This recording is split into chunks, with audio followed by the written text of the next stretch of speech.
অনুরাগের ছোঁয়া ধারাবাহিকের আগামী পর্বে আমরা দেখতে পাবো অবশেষে তিস্তা ভিক্টরের ষড়যন্ত্র বুঝতে পেরে কোনো উপায় না পেয়ে দীপার দ্বারস্থ হলো। হ্যাঁ বন্ধুরা, আমরা এমনটাই দেখতে পাবো অনুরাগের ছোঁয়া ধারাবাহিকের আগামী পর্বগুলোতে। লাবণ্য দীপাকে অপমান করে সেনগুপ্ত বাড়ি থেকে তাড়িয়ে দেয়, আর ঠিক তখনই হাজির হয় ভিক্টর।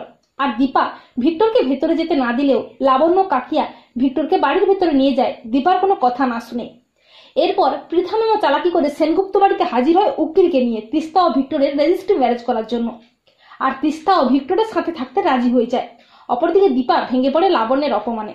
এরপর কয়েকদিন পর দেখা যায় তিস্তা পৃথা ম্যাম ও ভিক্টরের চালাকি বুঝতে পেরে যায় দরজার আড়াল থেকে তাদের সমস্ত কথাবার্তা শুনে।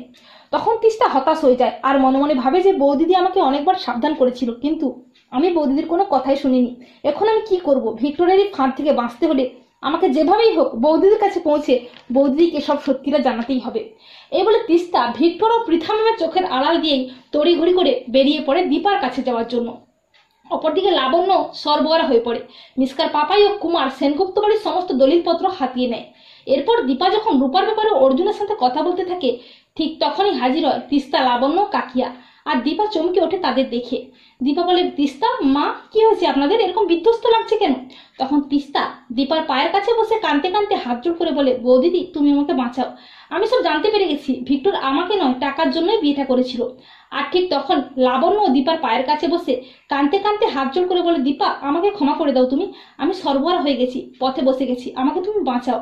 কুমার ও মিস্টার পাপাই আমাদের ঘর বাড়ি কেড়ে নিয়েছে, আর দুদিনের মধ্যে বাড়ি থেকে বেরিয়ে যেতে হবে, নোটিশ দিয়েছে। তা শুনে চমকে ওঠে দীপা অর্জুন। দীপা বলে, মা আমি আপনাদের আগেই সাবধান করেছিলাম, আপনি তো আমার কোনো কথাই শুনেননি। ঠিক আছে, কিচ্ছু হবে না আপনাদের, আমি আছি তো, আমি থাকতে আপনাদের কিচ্ছু হতে দেব না। তো বন্ধুরা, তোমরা এটাই চাও তো যে তিস্তা যেন ভিক্টরের ষড়যন্ত্র বুঝতে পেরে দীপার দ্বারস্থ হয়, আর লাবণ্যও যেন সর্বহারা হয়ে দীপার কাছে সাহায্য ভিক্ষা করে? কমেন্ট করে জানিয়ে দাও তোমাদের মতামত।